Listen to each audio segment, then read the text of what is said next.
और चलिए अब अगली बड़ी खबर का रुख करेंगे, जहां एक्शन मोड पर नोएडा के सीईओ नजर आ रहे हैं। बकाया नहीं चुकाने वाले बिल्डरों पर यह कार्रवाई होगी। 5 बड़े बिल्डर्स पर कार्रवाई की तैयारियां हैं। नोएडा के 57 बिल्डर्स पर करोड़ों रुपए का बकाया है। 5 बिल्डर पर सबसे पहले कार्रवाई होगी।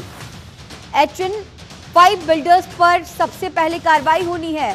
सेक्टर 50 में TGB इंफ्रास्ट्रक्चर, सेक्टर 137 में MPG रियलिटी, सेक्टर 121 में AGC रियलिटी, सेक्टर 61 में मनीष केबी, सेक्टर 75 में गार्डेनिया इंडिया, सेक्टर 75 में फ्लोटेक शेल्टर्स। तो इन सभी के बिल्डर्स पर यह बड़ी कार्रवाई।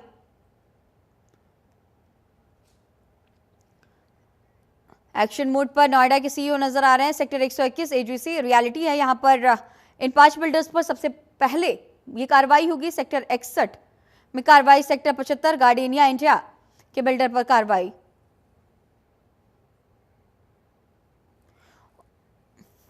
और इसी खबर पर और भी ज्यादा जानकारी के साथ हमारे सहयोगी शिव त्यागी हमारे साथ फोन लाइन पे जुड़े हुए हैं। शिव, अब एक्शन मोड में पूरी तरह से सीईओ नजर आ रहे हैं और अब ये जो एक्शन है उसकी पूरी तैयारियां, 5 बड़े बिल्डर्स पर कार्रवाई की तैयारियां की जा रही हैं। इस वक्त क्या कुछ अपडेट? देखिए, नोएडा प्राधिकरण की तरफ से चिन्हित किया गया है जो बिल्डर्स यहाँ पे नोएडा प्राधिकरण का बकाया नहीं दे रहे हैं। अमिताभ कांत समिति की तरफ से जो सिफारिश थी उसमें बिल्डर उसका 25% जमा करना था। 22 से ज्यादा ऐसे बिल्डर्स हैं जिन्होंने इसमें रुचि नहीं, पैसा जमा नहीं किया, जिसको लेकर अब उनकी सूची बनाई गई है। और सूची बनाने के बाद उनको यहाँ पे अंतिम नोटिस जारी करा गया है। इस नोटिस के तहत अब बिल्डर्स अगर पैसा जमा नहीं करेंगे तो उनके यहाँ पे आवंटन जो उनका रद्द किया जाएगा और आवंटन रद्द करने के बाद उनसे पैसे की वसूली की जाएगी।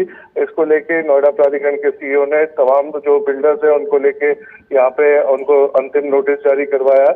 ऐसे में कहीं ना कहीं बिल्डर्स के ऊपर जो बकाया है उसको वसूलने के लिए ये दबाव बनेगा। कुल 57 बिल्डर्स हैं जिनके ऊपर करोड़ों रुपए का बकाया है। इन 5 बिल्डर्स की अगर बात करें तो इन 5 बिल्डर्स के ऊपर सबसे पहले यहाँ पे कार्रवाई होगी। 100 करोड़ के आसपास का इनके ऊपर बकाया है। तो कहीं ना कहीं अब उन बिल्डर्स के ऊपर कार्रवाई होनी आने वाले दिनों में शुरू होगी जिसके द्वारा यहाँ पे बकाया नहीं दिया जा रहा। वही समिति जो गठित की गई थी उत्तर प्रदेश सरकार की तरफ से, जिससे कि रजिस्ट्रियों का रास्ता खुल सके या जो नोएडा प्राधिकरण का जो बकाया है वो वसूला जा सके, लेकिन बिल्डर्स के द्वारा अपनी मनमानी चलाई जा रही है। अब उनका बकाया जो नोएडा प्राधिकरण का है उसको जमा नहीं किया जा रहा है। इसको लेकर अब ये आने वाले दिनों में एक बड़ी कार्रवाई देखने को मिल सकती है। और शिव, जो ये बिल्डर्स होते हैं रसूखदार होते हैं और ये अपना रसूख भी दिखाते हैं प्रशासनिक अधिकारियों को, लेकिन अब सीईओ की ये जो बड़ी कार्रवाई थी ये कहीं ना कहीं एक तरह से चेतावनी के तौर पर, समझाइश के तौर पर उन बिल्डर्स को जो आने वाले वक्त में इस तरह की जो बकाया राशि है उसे नहीं चुकता करते हैं। देखा जा रहा है कि नोएडा प्राधिकरण के कुछ अधिकारी हैं जो कि जिनकी मिली भगत के चलते जो ये बिल्डर्स बकाया जमा नहीं करते हैं और बार बार इनको आश्वासन दिया जाता है कि बकाया यहाँ पे जमा किया जाएगा, लेकिन उसके बावजूद भी जमा नहीं होता।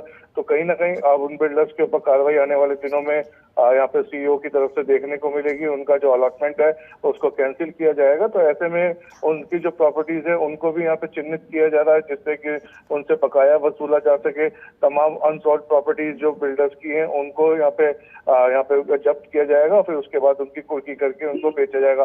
तो कहीं ना कहीं बिल्डर्स के ऊपर जो बकाया है उसको वसूलने का एक पूरा प्लान तैयार हुआ है और आने वाले दिनों में जो डिफॉल्टर बिल्डर्स हैं जिनके द्वारा यहाँ पे बकाया नहीं दिया जा रहा उन सभी पे कार्रवाई देखने को मिल सकती है। ठीक है शिव, तमाम जानकारियों के साथ बने रहने के लिए आपका बहुत शुक्रिया।